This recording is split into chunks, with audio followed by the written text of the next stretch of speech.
Okay. Welcome.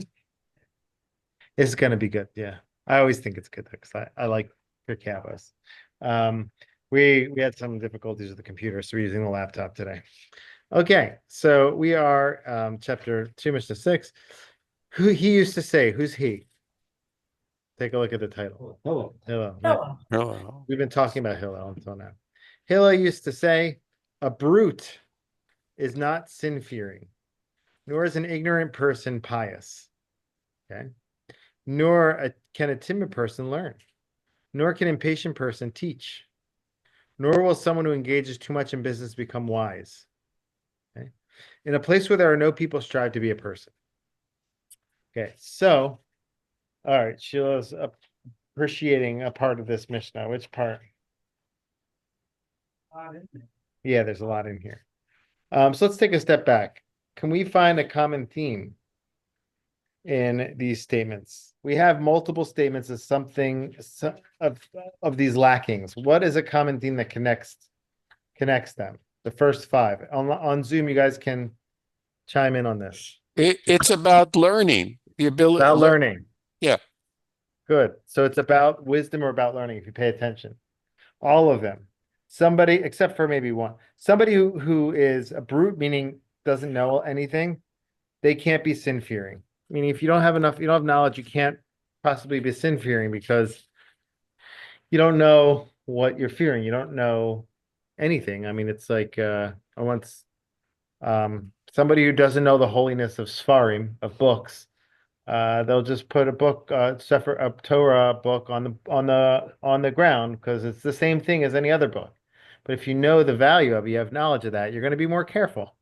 So that's just an example, but there's a lot. Somebody who really understands how God works in the world, they're going to be more careful with abiding with God by God's direction. So if you're a brute, you don't know anything, it's very hard to be sin-fearing because you're just not going to get there. Now, the next one is also a lack of knowledge, an ignorant person or am haaretz. Am haaretz isn't necessarily an ignorant person. It's somebody who's like a person of the land, am haaretz, like a average person who's not well educated, simple person. They're not a scholar. They're never going to become a chassid. What does that mean? They're not going to become Lubavitch. No, Lubavitch are chassidim, but they're not saying that though. They're saying because actually they like finding people who don't know a lot and like connecting them to Judaism. So that's not it. What is a chassid? According to this, a chassid is somebody who goes beyond the letter of the law. Somebody who is able to knows all the laws and then goes beyond that and kind of lives in a more stringent way. Now, there are people who live in a more stringent way that are amaratim, meaning that they aren't knowledgeable, and you can tell. A lot of times that happens in Baal Tshuva yeshivas, like yeshivas where people are newly religious. They take on all these strict behaviors and they don't have no background. I mean, I did that too. I mean, many Baal Tshuvas do that. When you first start out, like you don't have a good Jewish background and you just take on stringencies and you act like you're an extra pious person, but you're doing it the wrong way. You don't have enough knowledge to actually be to be a really pious person means that you know all the laws, you're doing all them, and then you know all the intricacies of the details of like how to go beyond the letter of the law. And I'll give you an example. Uh, Prayer. So you can pray in the morning up to the fourth hour of the morning. It comes out to like 9:30 or something. No, 10 o'clock or 10 something nowadays. Now, you could do Kriyat Shema until like 9:30. Okay, the Shema. Somebody who's very pious, they're going to try to do it with sunrise. That's like the highest level. So, it's not easy to jump levels, like to become extra pious. Start out simple, do all the laws, and then if you want to go further, but there can be people who like try to be pious when they don't have the foundations, and it usually just like blows up in their face because they're just jumping levels. So first you need to have knowledge and you had to know the basics, do the basics, and then you can go to the next level. That's kind of the idea. Beloha Baishan, what's another aspect of learning, just like Mark said, somebody who is shy, they can't learn, they won't be able to learn properly.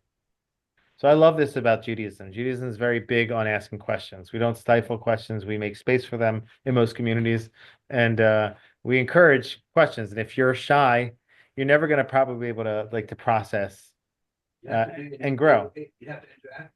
Yeah, it's like also like in a relationship, if you're not really sharing what you're feeling and thinking, you're not going to grow in your relationship. You have to express what you're going through.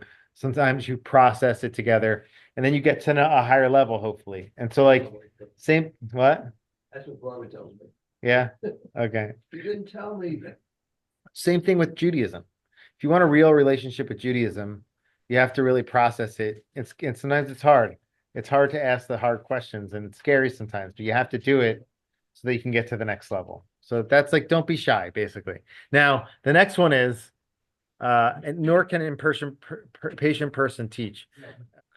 So there was a movie about this really strict teacher and like he instilled fear in his students and it kind of really like to the extent he would scream at them and be mean to them and it really kind of stifled them.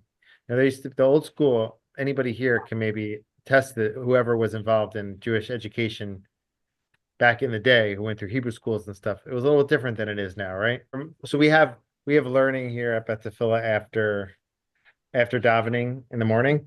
It's a group of like mostly older people. It was older, like there's a bunch of guys in like their 80s, I guess, and a bunch of younger also. But those gentlemen, they have a lot of stories, and they'll share stories of how the teachers used to like, chase after them. Or Rabbi Albert once told a story when he was younger, his teacher didn't just like hit them, but like this teacher had an antenna.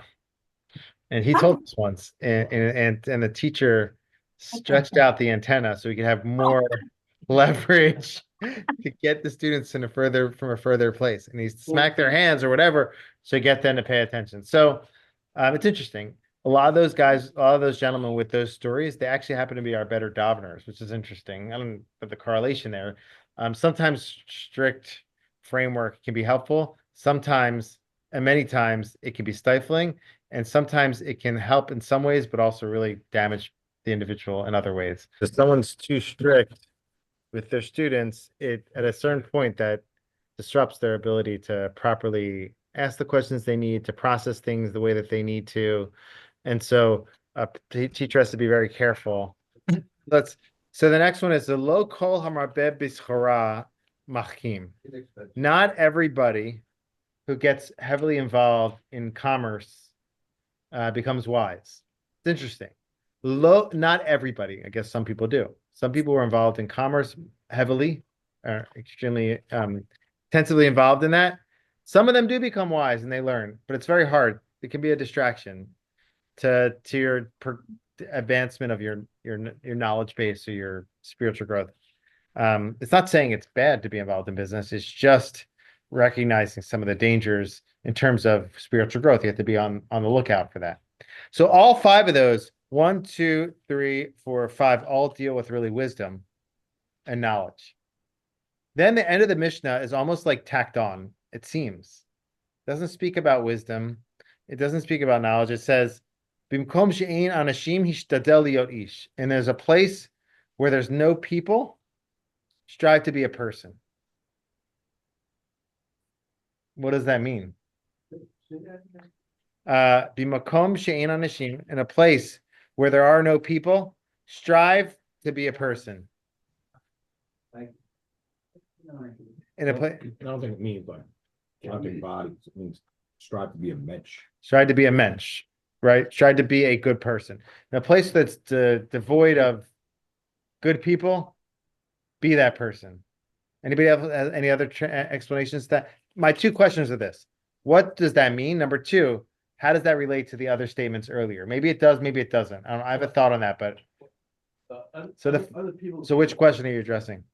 Other people can influence you, the kind of person you are. If there's no people around, there's nobody to be a brute to, for example. So if there's no other folks around, then you're on your own to do your own development without being influenced positively. Okay, so if there's nobody around to help you emerge from these bad places. You know, there's nobody to help give you knowledge. You have to do the work on your own. That's nice. That's connected to the other pieces of the Mishnah. To me, a more simpler explanation is what the final version is opposite of those things you talked about before. So don't be a brute, don't be an ignorant person, don't be timid, and don't be impatient. And don't be too much in the business. So what's it connected to when there's no people? It could have just said be a person. No, but he's bringing it back to those other elements. Oh, when you're in a place where everybody's like this, don't be like that. Right. This is what takes you out from being a real person. All these things. That's good. If you're in a place where all these people are kind of not that it's kind of like sort of having some mercy on in these individuals. Like you have someone who's too shy, somebody who's too strict, somebody the education system's a little faulty, you have somebody who doesn't know a lot. Like if they're in a place like that and you see that, so try to help them, try to be a person, try to be that person who's going to pick them up and don't like, you're kind of what you're saying in a way. Don't be that shy person. Ask the questions. Don't be the person who's too strict. Try to be the person who's able to help others. Like, I don't know, it happens a lot where like you could be in a lecture or some sort of program, or even at work where you have somebody who superior or something doesn't explain things the right way. And somebody, what? Be a role model. If you're in a place where others are suffering, they can't get the knowledge they need, try to step in and fill the gap. It happens sometimes, like, like even on a football squad or at the job, the boss explains things the wrong way. They're a little impatient and somebody can't hear it, but they need the help. So step in to help them. So that's kind of like, that's kind of how I was reading that. In the commentary here, I brought a few stories connected to Hillel, because this is a Mishnah from Hillel. And the stories symbolize how Hillel embodied these traits. So he's the one to share on this because he's the one who is careful with this. So there's a story about him. I shared this once here where he was not timid. How do we know that? Because one time he climbed on the roof in the middle of the snow to hear a lecture. You can read about that inside here, but like nothing was holding him back from learning. That was a classic example. They say when you get to heaven and they say, why didn't you study? You go, I didn't have any money. So were you as poor as Hillel? And he still did all that to learn Torah. And so, he wasn't timid. He didn't hold himself. That's how he became the great Hillel. And the other story where he says, don't be too strict. We have that case here. He was patient with his students, extremely patient, very interesting. With himself, he was very persistent. He was very tough. He forced himself to go learn. With the students, he was very calm and a calm demeanor. You can read the story inside, but it's a kind of like a funny story. I think I might have told it here or not something. But it's about his patience, where these students had a bet to see if they can get him annoyed, and they didn't succeed, and they got so frustrated with him in the end because they couldn't bother him. All this happened while he was taking a shower, Erev Shabbos. It was probably the longest recorded shower in the Talmudic history now. But it was because he got disrupted like 4 times. Any case, so Hillel didn't just share this; he also embodied these traits. I want to share with you one more idea, a beautiful idea in the Midrash Shmuel. He goes, I heard from a wise person. He goes, what does it mean when there's a place where there's no people? Try to be a person. There's a lot to say about that. Like, it could be that if you're a place where nobody's helping somebody else out, like I said, step in and try to help. It happens a lot. Sometimes people watch others suffer, and they have like these videos sometimes on like social media where somebody will be sometimes they're staged to see how people will react and not, but somebody's being harmed like on the subway and people just sit and they just watch it. When there's a place where there's nobody stepping in, you be that one to step in. It's a very Jewish thing. But another explanation is, I'm going to read it to you. And I heard from a wise person, when it's just you alone in the privacy of your home and nobody sees you or knows you, don't say, I will sin because who will see me or know me? Rather, even if you're in a place where there isn't a person, like there's nobody around, right? In this, God, Baruch Hashem, in here, we're all holy, we're all learning, we're all focused.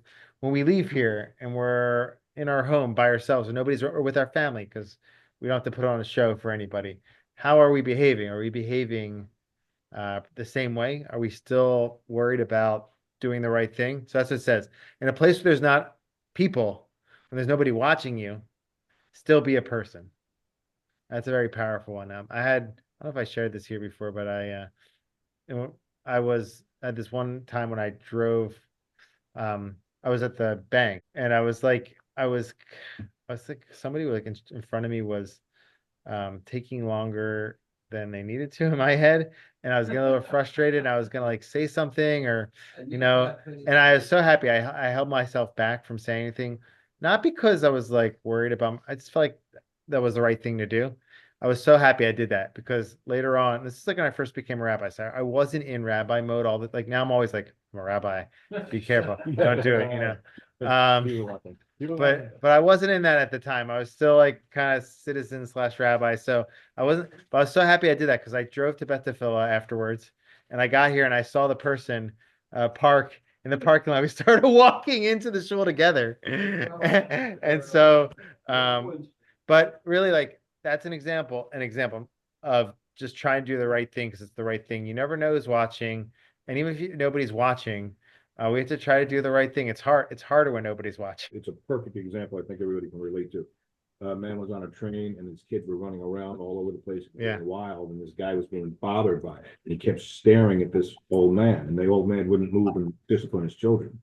And at the very end, the guy comes up to me and goes, "How come you can't discipline your kids? What's wrong with you?" And the guy said, "I'm really sorry. Their mother just died, and they're really they're out of control." So that's more like judging people favorably. Yeah, but it's strive to be a person when you know the guy could have said you're a jerk, Okay. you know, for When saying people aren't acting properly, they're not acting like people. You be a person. right. That's Go- really go about that's a beyond- beautiful explanation. Yeah. You be a good person and judge them favorably. I really like that. It's not so much like act and help make things better, but rather judge things favorably. That's really beautiful.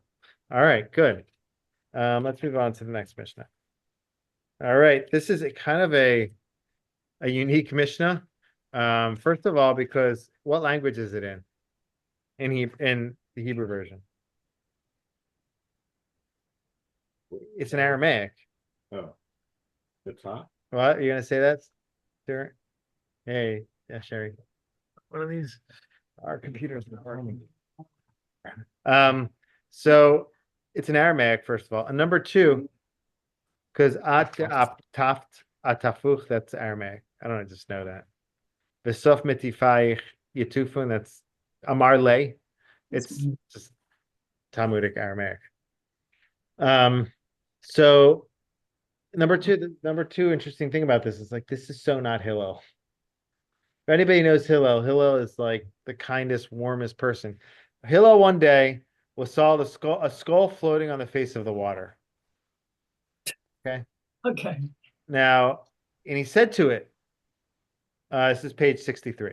He said to it, because he didn't say, "Oh no, somebody suffered and they horrible death." No, he didn't say that to himself. He just said something to the skull. He said, "Because you drowned." It's just like such a like different type of Mishnah. Because you drowned others, they drowned you. Okay. Then he said, and in the end, they that drowned you will be drowned. What goes around comes around. What goes around comes around. So the question is, how does this work with Hillel's personality? What's he trying to teach us? So you're saying basically the answer is what goes around comes around. That's I'm definitely, saying what I'm seeing here. yeah, you're saying something that resonates. Mark, you're gonna say something? I see your volumes. Just it's kind of like karma. Mhm. That's what I was thinking. Like a sense of justice and karma that he's thinking that he's stating.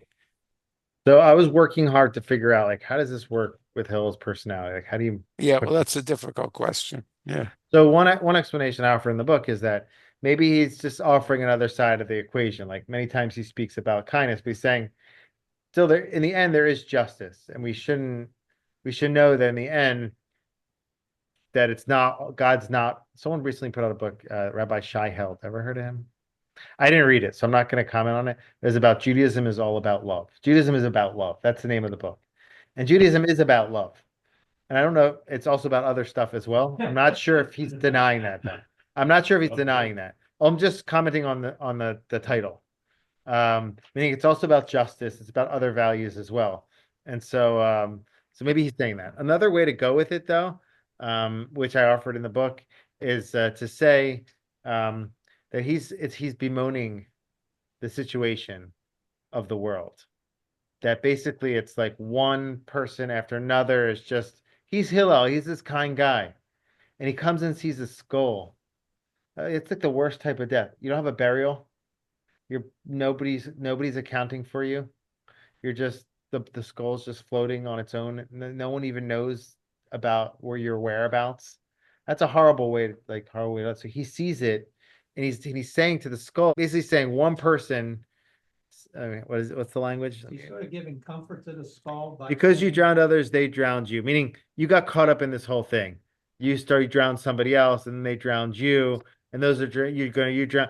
This whole he's not talking to skull. He's talking about he's bemoaning the situation of the world that people are just so mean. People are so cruel that they're just each one's drowning the other. And he might be saying something like this, like he's telling us this because he wants us to say, step in and end the vicious cycle. That's kind of like the language of the title here. Step forward and break the vicious cycle.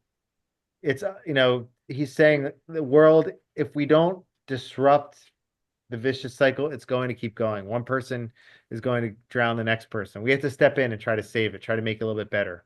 Maybe that could be a way to connect it to his personality. Now, this reminded me of a commentary of a rabbi colleague of mine.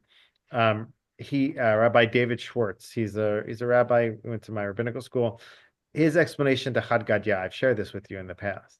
Chad Gadya at the end of the Seder, there's a lot of there's a lot of what's it called? Victims and a lot of it's like not predators, but like a lot of those are inflicting a punishment on something else. You have like I forget all the whole order, but you have this the goat, then you have the stick, then you have the goat.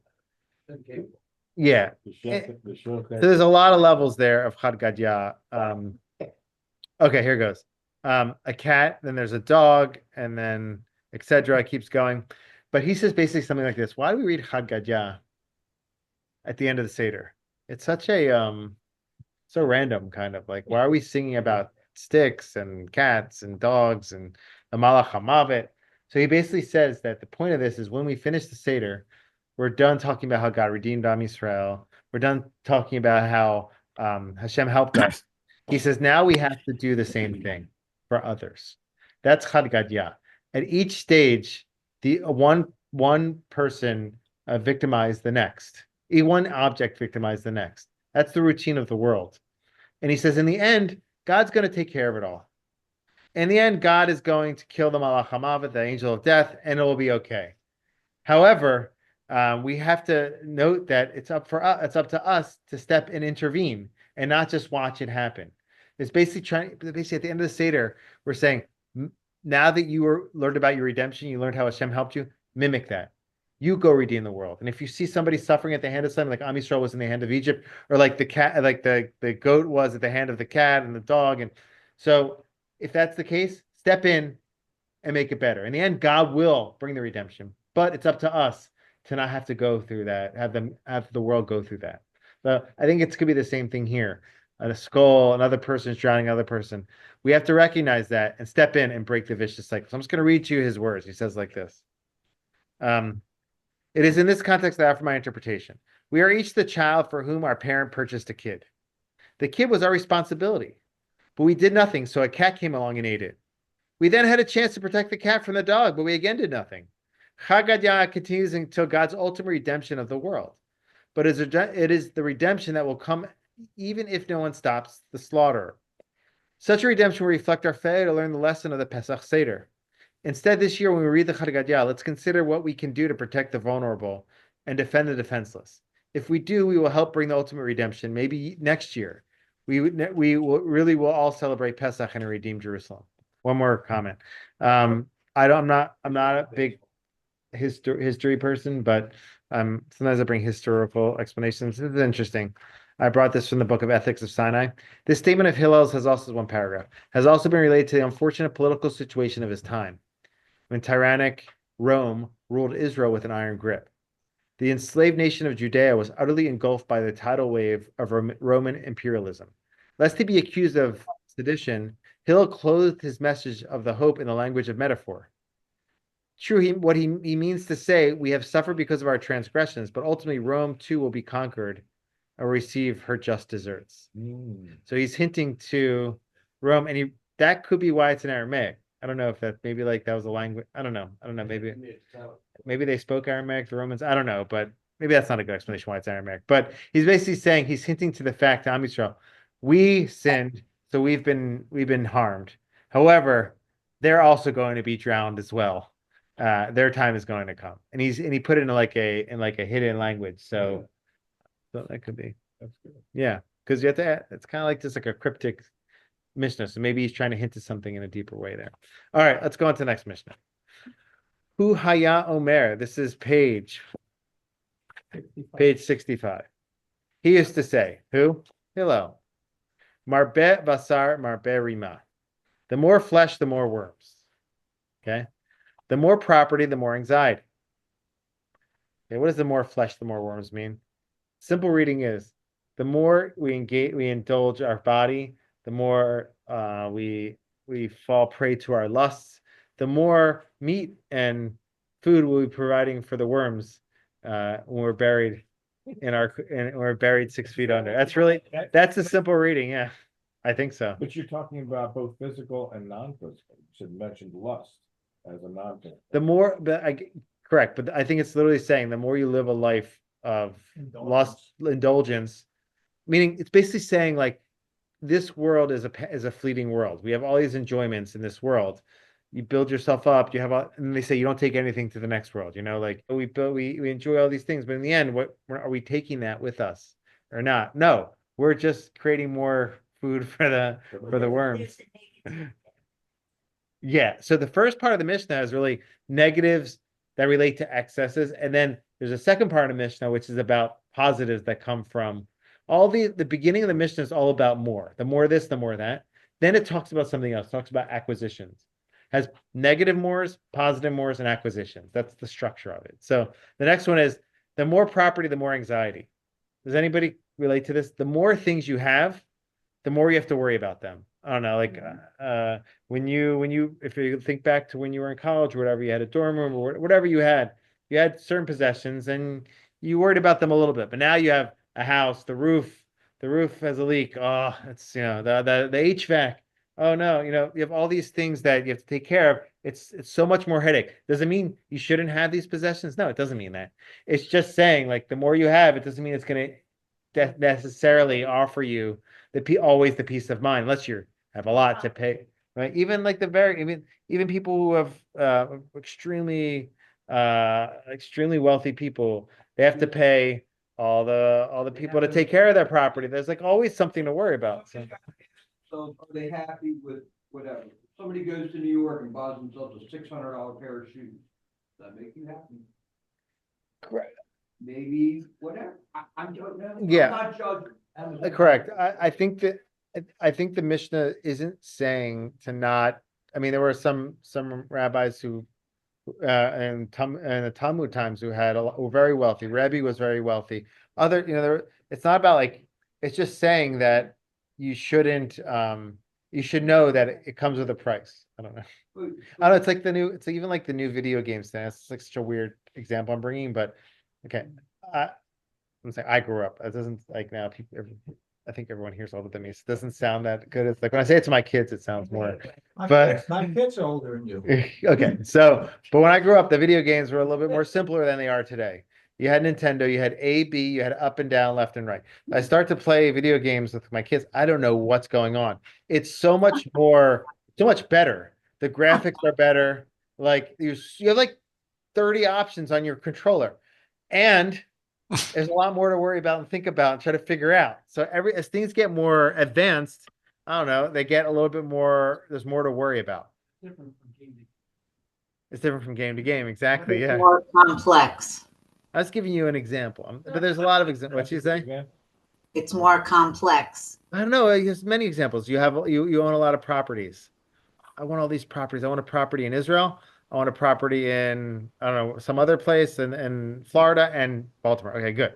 Um, so great, you have the property. Now, what if something goes wrong in that property? You have to take care of that. Now you have to call multiple people. You have a place in Florida. There's so many things to worry about, think about.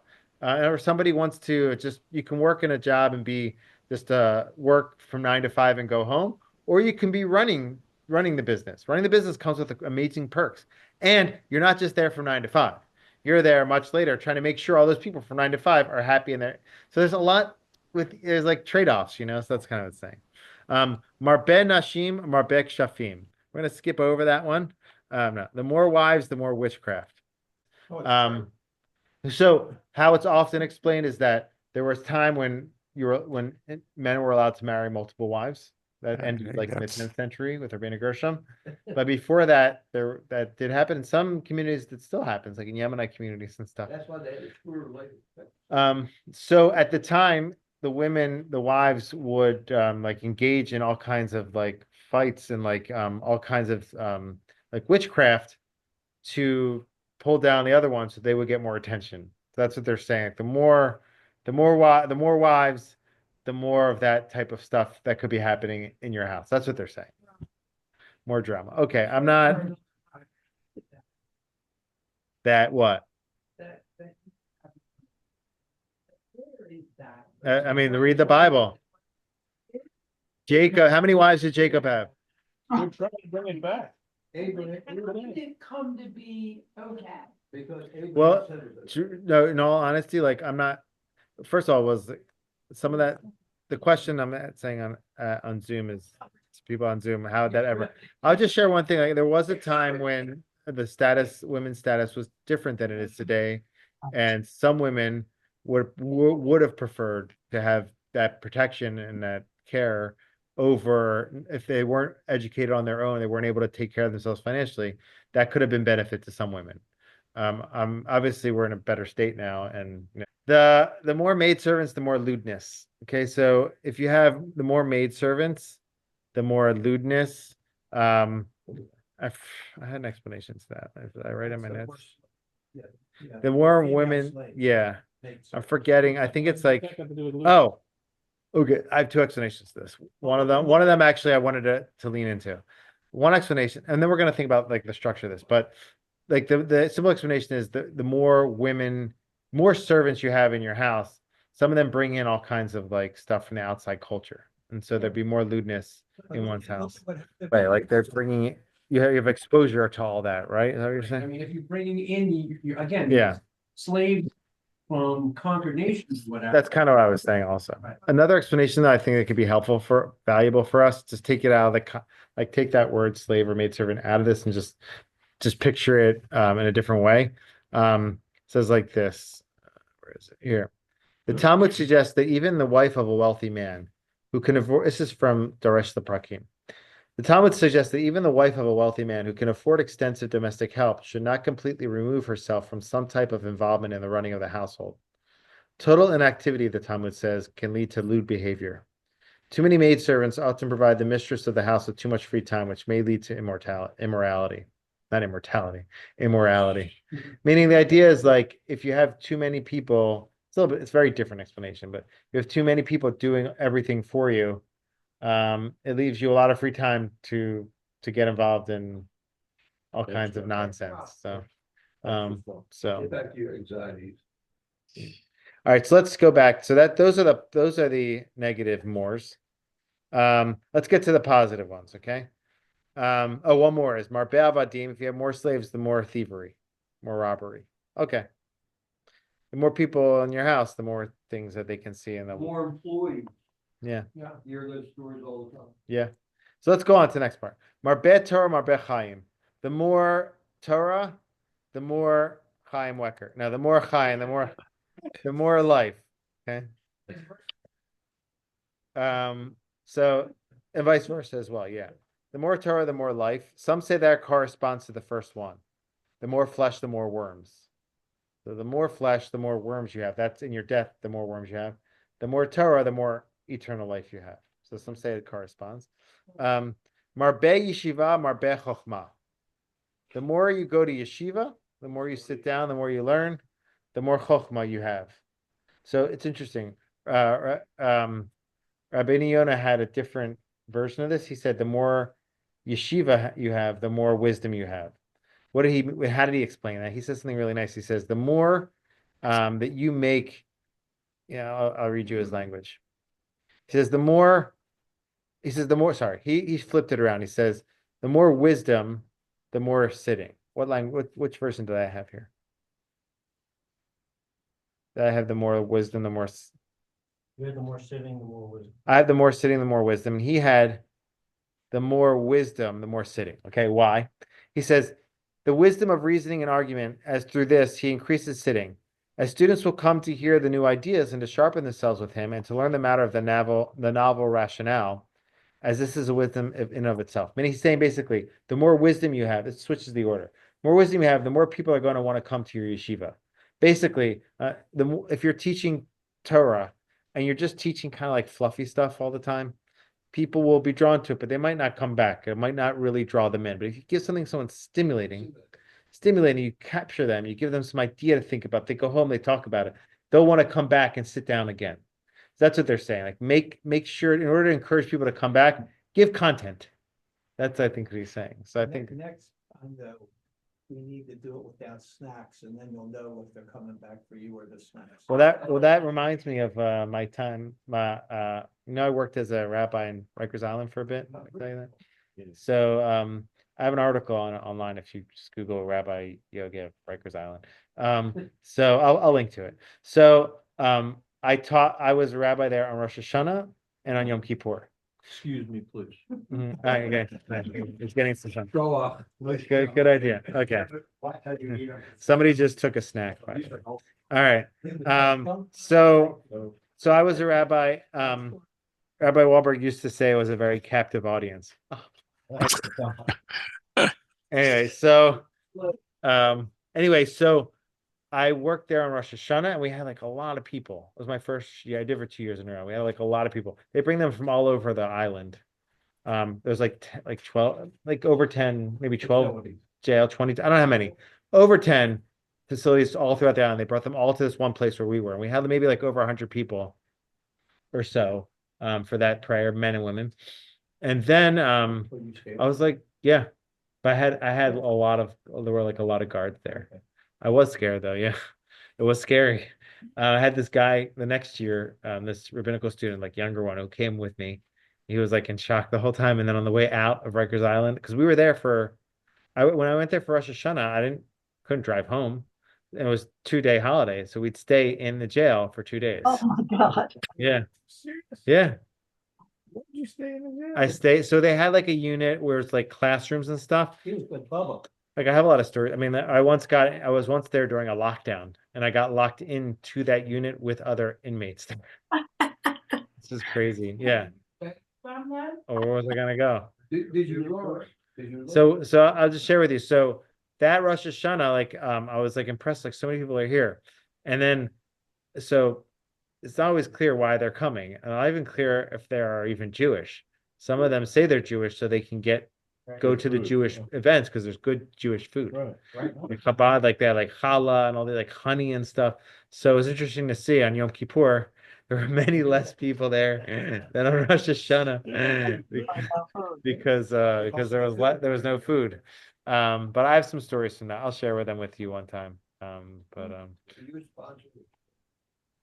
I tried to get the shul when I first came to Baltimore. I tried to get us involved in the jails here. I got like maybe like 8 people to sign up, but I couldn't. It didn't work out with the chaplain. I wanted to get us.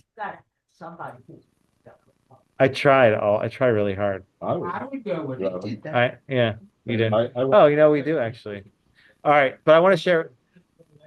When I was at Ohio State, the wife of the rabbi worked in a prison somewhere there. I can't remember what it was, but and she would tell stories of things that had happened in that prison. And one story she told was, if you want to get the inmates to trust you, and you want to bring them food in the restaurant, use the packaging of the restaurant that you go to. Don't just repackage it into some paper bag or something. Because that way they know Hmm. that it really came from the outside. No, it's really interesting. There's two more here. We have here, the more counsel, the more understanding. The more you seek advice, the more you understand. Another great explanation of this is the more you take advice from people you're teaching as to what they want to learn, the more understanding you'll foster in the class. Like if you're teaching a course and these people don't care anything about what you're teaching, doesn't mean you don't have to teach it, but you have to figure out how to adapt it to that group. So it basically take advice on like, what are you interested in? And we always like when we meet with B'nai Mitzvah, like, what are you interested in? Like, who are you? Like, what are you? So we can help write their speeches. We try to ask them, like, figure out who they are, figure out who you're talking to, and how you can, like, grandchildren, children. How can you?